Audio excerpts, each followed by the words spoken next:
Salut, c'est Tom de la Photo Avenue. Alors aujourd'hui, je te propose de voir ensemble comment depuis quelques mois déjà, je travaille sur Lightroom depuis ma tablette et depuis mon ordinateur au bureau et le tout se synchronise parfaitement.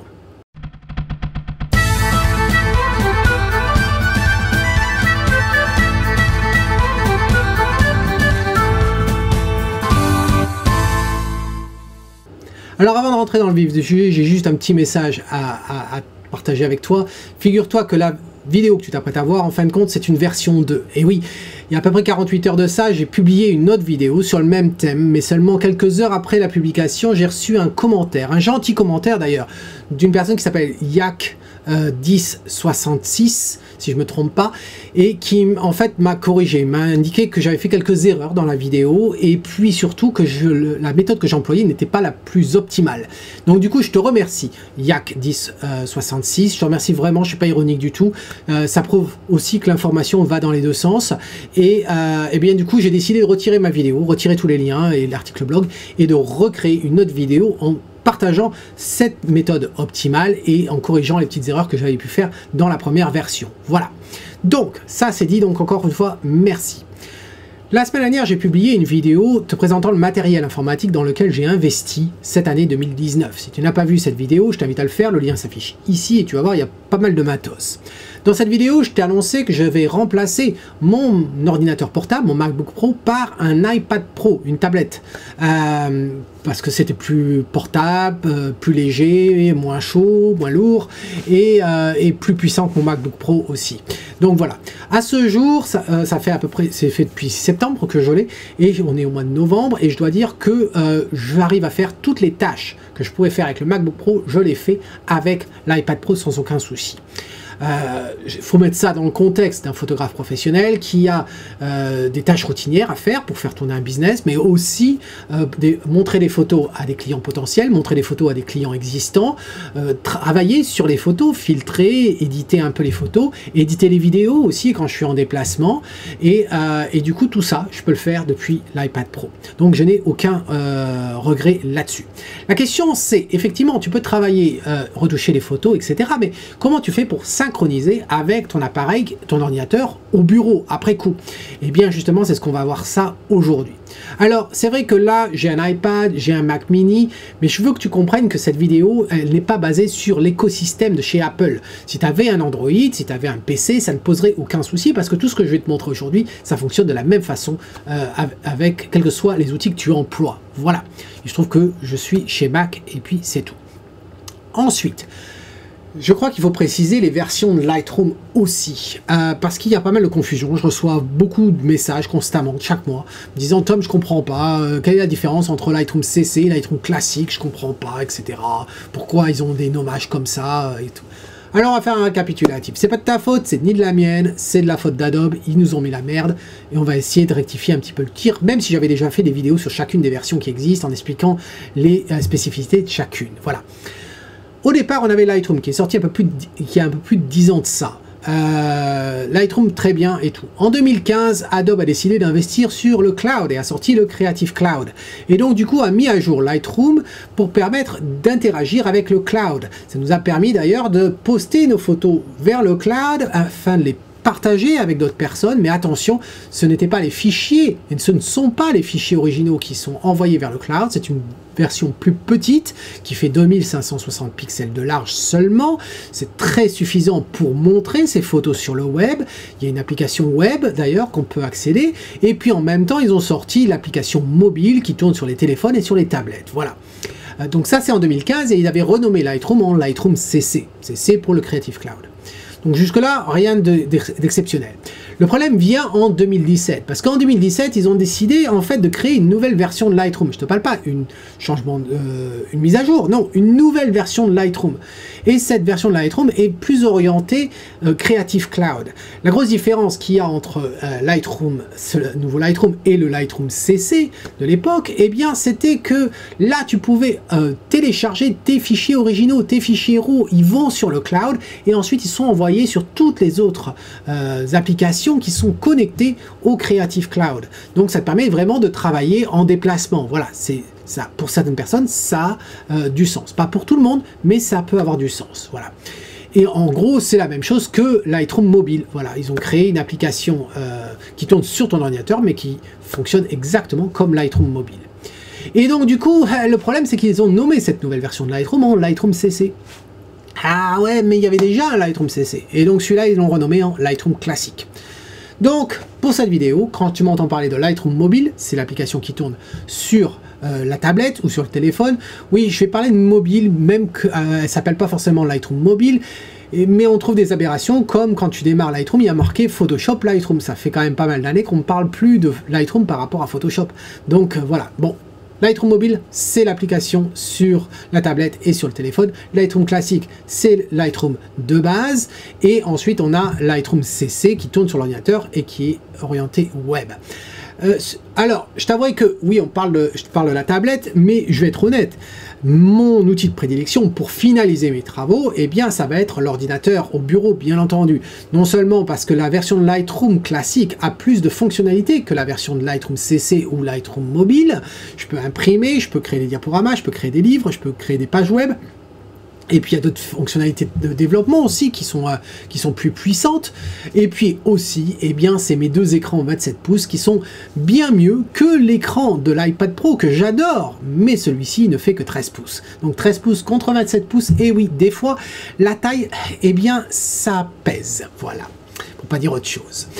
Donc, ça c'est pour les différentes versions. Alors, pour pouvoir synchroniser le tout, il faut que tu sois abonné à Lightroom CC, ou Creative Cloud. Tu pourrais très bien installer Lightroom mobile sur ta tablette ou ton téléphone, sans avoir le moindre abonnement de chez Adobe. C'est absolument gratuit. La seule chose, c'est qu'est-ce que tu vas faire? Eh bien, tu peux très bien retoucher les photos. Voilà, tu peux retoucher les photos et tu peux aussi prendre des photos parce que l'application Lightroom mobile, c'est aussi un appareil photo. Voilà, tu sais, comme l'application photo que tu as sur ta tablette ou ton iPhone, cette application native qui prend des photos, eh bien Lightroom mobile peut se substituer. Peut devenir en fait le substitut de ton application native et du coup te permet d'avoir d'autres fonctionnalités de l'appareil photo que ton application native n'a pas forcément. Et en plus de ça, tu peux faire des photos au format DNG si tu les prends avec l'application Lightroom. Voilà.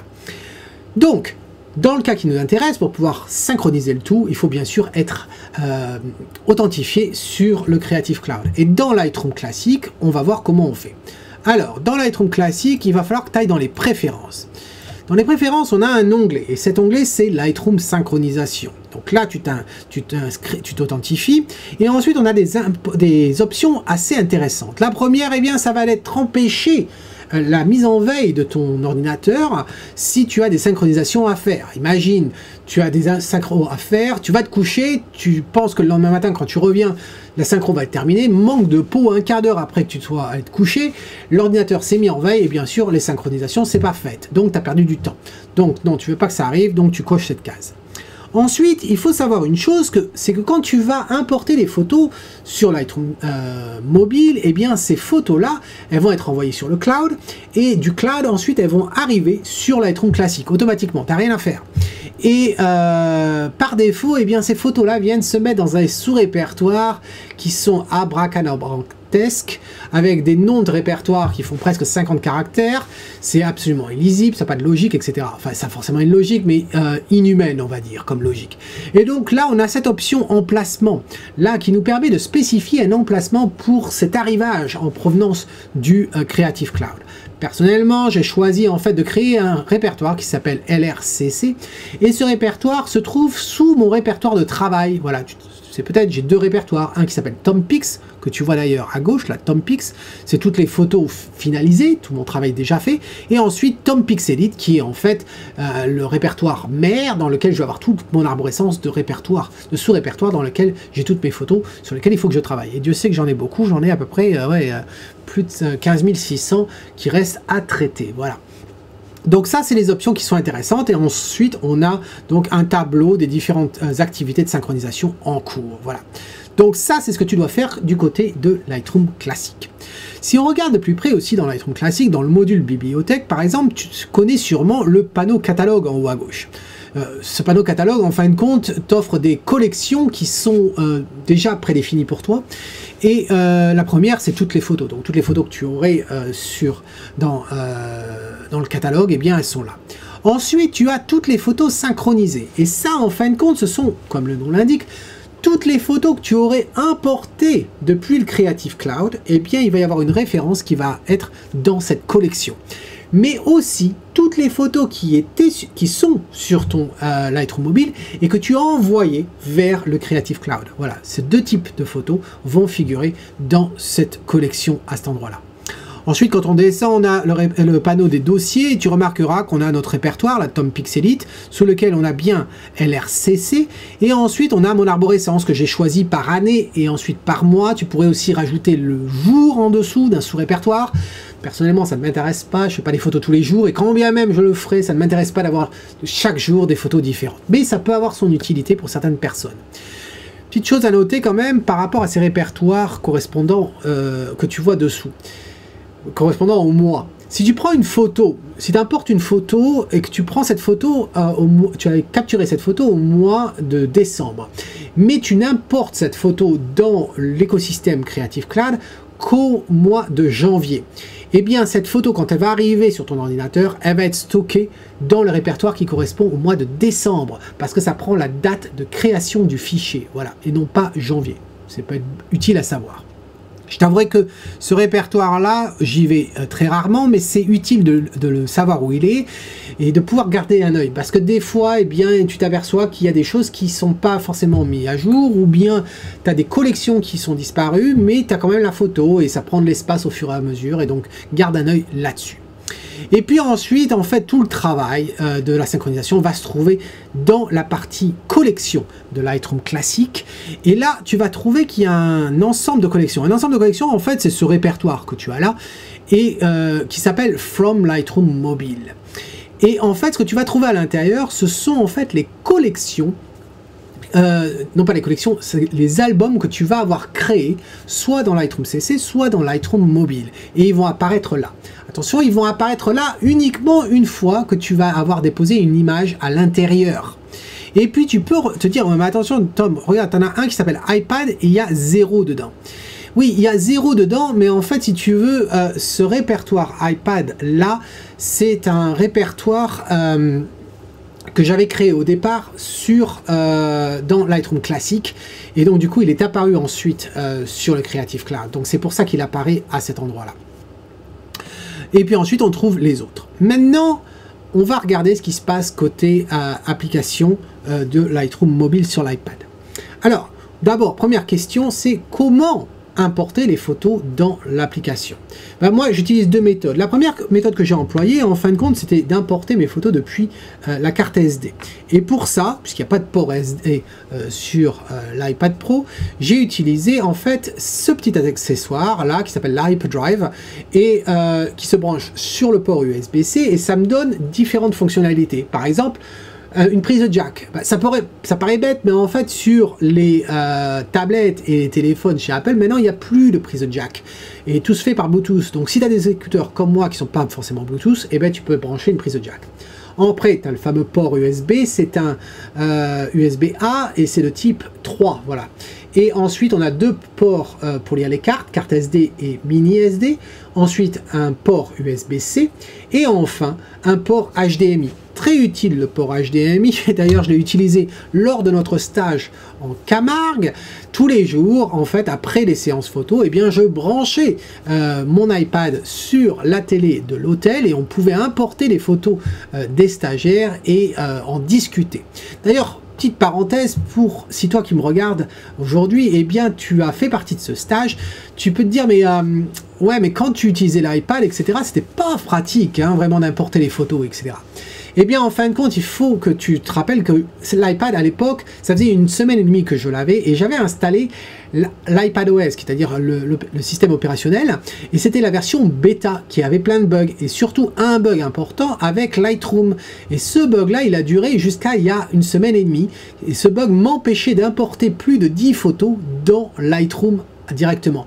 Et donc du coup j'étais obligé de passer par l'application native de gestion des photos sur l'iPad et ensuite de les envoyer vers Lightroom. C'était un véritable bazar. Voilà, ça a été corrigé la semaine dernière en même temps que la conférence Max, qui est la conférence annuelle dédiée au Creative Cloud de chez Adobe. Donc je suis très content qu'ils ont enfin réglé le problème. Donc du coup maintenant je peux importer autant de photos directement, des RAW, des JPEG, n'importe quoi, dans l'application Lightroom mobile sans le moindre souci.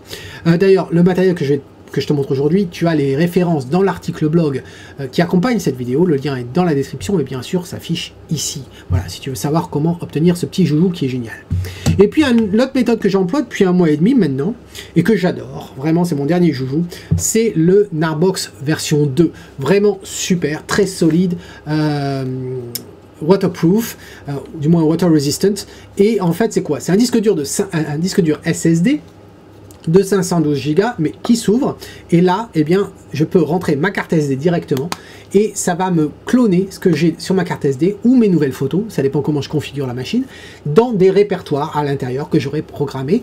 Et puis aussi, ça me permet, et je ferai un tuto là-dessus pour te montrer vraiment comment ça fonctionne, mais c'est vraiment génial, ça émet du Wi-Fi, ça a une batterie qui dure longtemps, qu'on peut retirer également, et puis ça me permet aussi de filtrer mes photos avant de les importer dans Lightroom, et donc du coup, ça me permet de diminuer le nombre de photos que j'envoie sur le Creative Cloud, et donc réduire l'espace que j'utilise sur le Creative Cloud. Voilà, donc très très pratique. Donc du coup, j'utilise ça maintenant. C'est super quand je suis en déplacement.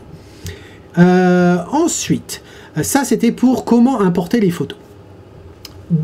Sur l'iPad, ce que tu vois là, donc là l'iPad il est branché à l'ordinateur là pour pouvoir partager et enregistrer l'écran que tu vois. Qu'est-ce qu'on y trouve? Je vais pas te faire un tuto de l'application en soi-même, mais un petit rappel. Là tu la vois d'ailleurs en anglais, tout simplement parce que mon iPad est configuré en anglais. Si ta tablette est configurée en français, tu auras Lightroom en français. All Photo, c'est quoi? C'est simplement comme le nom l'indique, c'est un répertoire dans lequel tu vas avoir toutes les photos qui ont été ajoutées à Lightroom. Ensuite, tu as LR Camera Photo. Alors, LR Camera Photo, c'est quoi? Eh bien, c'est en fait, tout à l'heure, je t'ai dit que tu avais la possibilité de prendre des photos directement avec l'application Lightroom mobile. Tu appuies sur l'appareil photo bleu en bas. Je vais pas le faire parce que j'ai remarqué que quand j'enregistre l'écran, là, et que je clique là-dessus, ça arrête l'enregistrement. Donc, je vais pas le faire. Ce qui m'étonne, c'est que j'ai ces 4 photos là. Ces 4 photos, c'est pas de moi, je les ai pas prises avec l'iPad, c'est les photos que Franck m'a envoyées pour le dernier concours le mois dernier. Donc je comprends pas pourquoi elles figurent à cet endroit-là, c'est assez curieux, mais bon, bref. Ensuite, l'autre répertoire qu'on a, c'est Recently Added, c'est-à-dire toutes les photos qui ont été récemment importées. People, c'est en fait une fonctionnalité d'intelligence artificielle, c'est la même que l'on a à l'intérieur de Lightroom CC et Lightroom Classic, qui permet en fait d'organiser tes photos par la reconnaissance faciale, que j'utilise pas d'ailleurs. Et ensuite, on a Deleted, qui est en fait ta corbeille. Ta corbeille, quand tu supprimes une image dans l'application, eh bien, ton image va être stockée dans la corbeille pendant 60 jours. Et au bout de 60 jours, eh bien, elle va être supprimée. Quand elle est supprimée de la corbeille, elle est supprimée sur tous les appareils qui sont connectés en synchronisation. Et ensuite, on a les albums. Voilà, les albums que tu crées.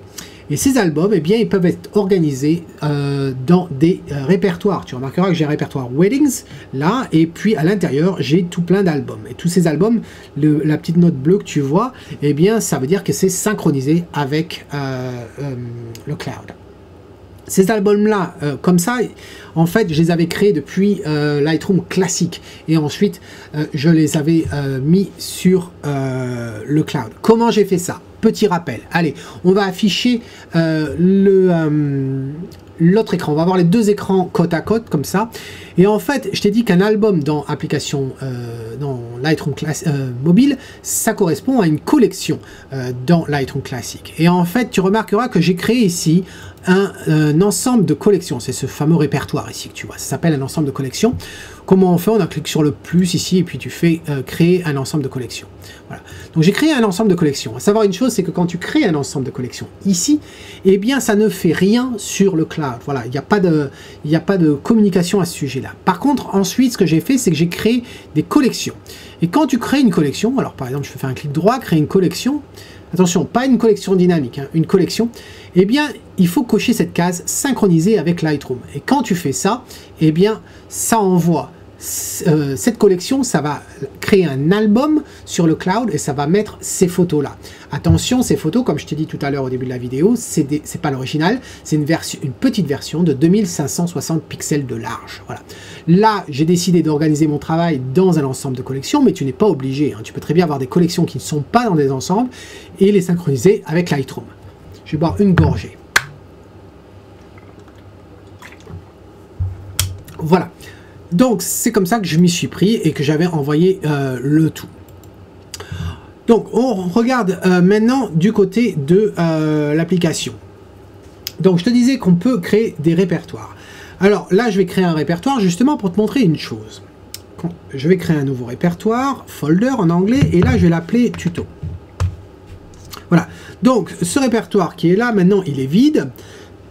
Et si tu regardes côté Lightroom classique, il ne va rien se passer. Par contre, si on regarde côté Lightroom CC, qui est là, eh bien, tu vas remarquer qu'on va avoir un répertoire qui va apparaître dans quelques temps. D'ailleurs, je vais appuyer sur, tu vois, sur l'iPad, sur le nuage en haut à droite. Il me dit que ça a synchronisé. Et puis, ici, il est encore en train de synchroniser des choses. Et on devrait le voir apparaître très prochainement. Voilà, tiens, il est apparu, je crois. Non, pas encore. Si, tuto, voilà. On a le répertoire tuto à cet endroit-là. Donc, je repasse maintenant dans Lightroom classique. Et dans Lightroom classique, eh bien, tout à l'heure, je t'ai dit que ça crée en fait une collection sous Lightroom mobile, là, from Lightroom mobile, mais il n'y en a pas. Là, le tuto album que tu vois, c'était rien, c'était un des enregistrements que j'avais fait la veille. Donc celui-là, il n'est plus utilisé. Je vais cliquer là-dessus et je vais supprimer. Donc tu vois qu'il n'a pas créé de... de collection, voilà, correspondant à mon répertoire. Il ne m'a pas non plus créé d'ensemble de collections par rapport à ce répertoire. Simplement, il n'existe que sur le cloud et dans Lightroom CC et dans l'application mobile. Ensuite, on va créer un nouvel album depuis Lightroom mobile. Donc, je fais Create Album et celui-là, on va l'appeler Tuto Album. Voilà, aussi simple que ça. Donc, je rentre dans cet album et je te conseille toujours, quand tu vas importer tes photos dans Lightroom Mobile, je t'invite toujours à créer un album d'abord. Pourquoi? Parce que si tu t'amuses à importer des photos sans avoir créé un album, tes photos vont se retrouver dans All Photos là-haut. Et du coup, à un moment donné, tu risques de pas t'y retrouver. Ça va être synchronisé, certes, mais tu vas pas savoir où est-ce qu'il va se trouver. Donc, si tu veux rester organisé, je t'invite à créer un répertoire. Un album, pardon. Que tu crées un répertoire ou pas, ça c'est autre chose. Mais tu peux créer un répertoire. Et ensuite, comment ajouter des photos? Alors, tu pourrais appuyer donc pour prendre une photo directement. Mais là je vais pas le faire, ou bien tu peux cliquer sur le plus à cet endroit-là. Et là on a trois options. La première option, ça va être en fait d'importer depuis la pellicule. La pellicule en fait c'est l'endroit où tu as toutes les photos que tu as prises avec l'appareil photo qui est incorporé à ta tablette et à ton téléphone. Là, on va pas le faire. Tu pourrais aussi importer une photo depuis le répertoire From All Photos de Lightroom. Imagine, tu as importé une image dans Lightroom, tu l'as pas attachée à un album, et tu crées l'album. Après, eh bien, tu peux rentrer dans l'album et dire, tiens, vache, amène-moi la photo qui est en provenance de All Photo. Voilà. Sache aussi que tu pourrais très bien aller dans All Photo et puis faire un déplacement de cette image vers un répertoire après. Et bien sûr, tu peux déplacer une photo tu peux déplacer la photo dans un répertoire et tu peux la copier dans plusieurs autres répertoires. Donc là, ce que je vais faire, c'est From File, c'est-à-dire importer une image depuis un fichier. Que ce soit une carte SD, un serveur Wi-Fi et autres. Et là, tu vois, on a l'arborescence de l'iPad. C'est ce qui fait vraiment que l'iPad est devenu un ordinateur portable maintenant. Et je ne vais pas utiliser un fichier RAW, je pourrais, mais je ne vais pas le faire là pour le tuto parce que mes fichiers RAW font 45 mégas. Et donc, je vais te montrer la synchronisation, ça prendrait trop de temps. Petite info concernant la synchronisation, je dois dire que je vais pas me plaindre. Je trouve que le système fonctionne très très bien, la rapidité est là, mais bien sûr ça va dépendre de certains critères, entre autres 4 qui me viennent en tête. Le premier critère, ça va être la performance de ta tablette, de ton téléphone. Ensuite, la performance de ton ordinateur. Et ensuite, bien sûr, la bande passante entre les deux. Donc, c'est-à-dire la bande passante entre ta tablette, ton téléphone et vers le cloud. Et ensuite, du cloud vers ton ordinateur au bureau. Moi, j'ai la chance d'utiliser la 4G la plupart du temps, donc ça va relativement vite vers le cloud. Et ensuite, j'ai la fibre optique, donc ça va très très vite après. Voilà. Mais c'est pas forcément le cas de tout le monde. Donc là, j'ai créé un fichier, une image dans Photoshop, tu vois, elle fait que 237 KO, ça va suffire. Donc je vais cliquer là-dessus, et là, ça nous rajoute notre image à cet endroit-là. Alors, si on regarde dans les collections, tu remarqueras maintenant qu'on a mis une image, qu'il va y avoir un répertoire qui va se créer bientôt, et d'ailleurs, il est là, hein, c'est tuto album. Et ce qu'on va avoir, on va avoir l'image qui va apparaître dans quelques secondes. Si on regarde côté iPad, je vais cliquer sur le nuage en haut là. Il a déjà envoyé l'image au cloud et elle apparaît dans Lightroom classique. Là, si je vais dans Lightroom CC, tu remarqueras qu'elle est là également. Et si j'ouvre l'arborescence, tuto, tu vois bien le répertoire et ensuite l'album, tuto, album. Voilà. Donc tout ça, ça a été synchronisé. Si on regarde du côté Lightroom classique, je pourrais ouvrir cette image et puis je pourrais y faire des choses. Par exemple, je peux lui mettre... allez, on va mettre 4 étoiles et puis on va lui mettre un flag, on va lui mettre un drapeau. Et puis je pourrais très bien aller dans les outils et puis la faire pivoter et puis ensuite la recadrer. Tiens, si on la recadrait comme ceci, voilà. Et puis je clique Done pour finaliser. Là, je peux aller sur le nuage qui est en haut, là, tu vois, avec le plus, je clique dessus, et là, il va ajuster, et je peux... je vais faire ajuster. Il peut faire la synchronisation tout à l'heure, mais là, je vais forcer la synchronisation en cliquant sur forcer. Voilà. Et là, ça m'envoie l'image sur le cloud, et puis, ça, du moins, pas l'image, mais l'information de modification sur le cloud. Si tu as des problèmes de synchronisation, assure-toi que dans Classique, tu viennes sur la plaque d'entité ici, tu cliques sur le triangle et tu t'assures que là, synchroniser avec Lightroom, c'est actif. Voilà.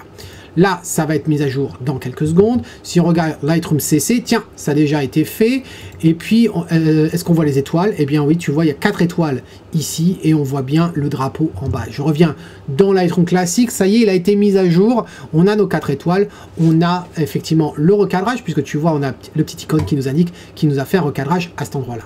Alors ça, c'est des modifications qu'on a faites depuis Lightroom mobile. Mais si je fais par exemple maintenant dans le développement dans Lightroom classique, je coche sur ma photo et puis je vais prendre, tiens, la brosse et puis je viens faire du gribouillage. Voilà, comme ça.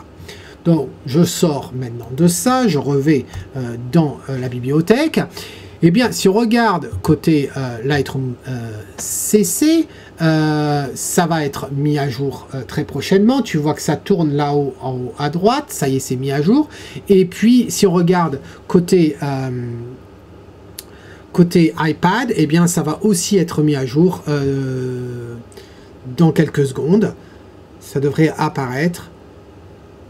Je vais sortir des traitements. Hop, je vais aller ici. Et là, tu vois, c'est apparu. Voilà. Donc, tu as une parfaite synchronisation entre les deux machines. Alors, ce qu'il faut savoir, c'est que cette image-là, donc, qu'est-ce qui se passe si je la supprime? Alors, si je la supprime depuis... on va la supprimer. On va la supprimer depuis l'iPad. Je vais prendre cette image-là, comme ceci, et je vais faire Remove, et je vais la supprimer. Là, tu vois, il te dit... Est-ce que tu es sûr de vouloir la supprimer de l'application Lightroom mobile, hein, Lightroom Photo, des albums, des partages? Et supprimer la photo qui a été supprimée peut être restaurée pendant 60 jours, puisqu'elle va être dans la corbeille, et si elle n'est pas restaurée pendant les 60 jours, après la photo sera supprimée définitivement. Donc là, je vais faire supprimer. Si on va dans la corbeille Deleted, tu vois, elle se trouve à cet endroit-là. Si je retourne dans Lightroom CC, on va voir que la photo va partir dans le répertoire supprimé. Là, j'ai cliqué sur l'icône de l'iPad. Je ne suis pas obligé de cliquer toujours sur l'icône du nuage, c'est simplement que j'aime bien voir ce qu'il fait. Là, tu vois que l'image n'est plus dans CC, elle est dans supprimer maintenant. Et puis, si on va dans classique, eh bien, tu remarqueras que l'image n'est plus là. Par contre, le répertoire, lui, il reste. Voilà. Donc, ça, c'est une chose à savoir. Voilà. Et ensuite, donc, si je vais... la photo, elle apparaîtrait encore dans les photos synchronisées, hein, elle est encore là. Si je trouve par exemple ici, si on va dans le fameux répertoire, on va aller au mois de novembre et pas en 2013. Si on va en 2019, voilà, et puis je vais aller au mois de novembre, voilà, ici, et on va la trouver tout en bas, elle est ici, voilà. Donc elle est là. Mais si maintenant, du côté Lightroom mobile, si je touche ça et que je la supprime complètement, voilà, là elle est supprimée de Lightroom mobile, je vais dans Lightroom CC, elle va être supprimée dès que Lightroom sera mis à jour. Tu vois qu'en haut, ici, il est en train de faire de synchroniser pour une photo. Ça va prendre un peu de temps et puis elle va disparaître.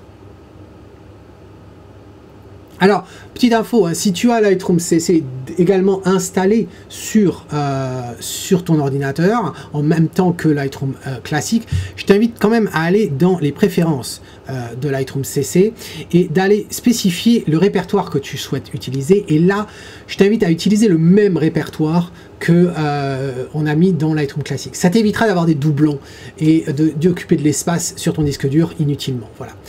En attendant, tu remarqueras que la photo a été supprimée de Lightroom CC. Si maintenant je retourne dans Lightroom classique, eh bien non, elle n'est pas supprimée, elle est encore là. C'est normal. En fait, quand tu supprimes une photo depuis une application Lightroom mobile ou depuis Lightroom CC, en fait, ça te les supprime du cloud, mais ça te les supprime pas du catalogue de Lightroom CC.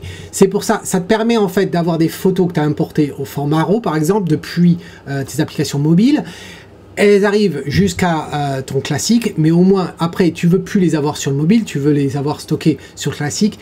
T'imagines le risque si en les supprimant de côté mobile, ça supprimait également côté classique, ça serait vraiment dangereux. Donc ta photo, elle est là, elle reste. C'est pour ça que tout à l'heure, au tout début de cette vidéo, je te disais, il est important de savoir que tu as ce répertoire-là, il faut savoir où il est, de pouvoir avoir ces photos, les déplacer dans les répertoires que tu veux utiliser afin de ne pas avoir plein de photos qui restent là, dormantes et qui viennent se stocker. Tu crois qu'elles n'existent plus et en fait elles sont là, elles occupent de l'espace sur ton ordinateur et sur tes disques durs. Voilà. Donc, je crois avoir répondu à toutes les questions qu'on pouvait se poser concernant la synchronisation entre Lightroom sur les appareils mobiles, Lightroom CC et puis Lightroom classique sur l'ordinateur avec le Creative Cloud. Voilà. Si tu as la moindre question, tout de même, n'hésite pas dans un commentaire sous cette vidéo, dis-moi ce que tu penses de cette vidéo, et puis sous l'article blog où tu vas trouver les renseignements concernant ces deux outils qui sont absolument fantastiques. Et puis en attendant, cet homme qui te dit si tu aimes ce que tu vois, eh bien capture-le et peut-être importe-les dans Lightroom mobile. Cheers!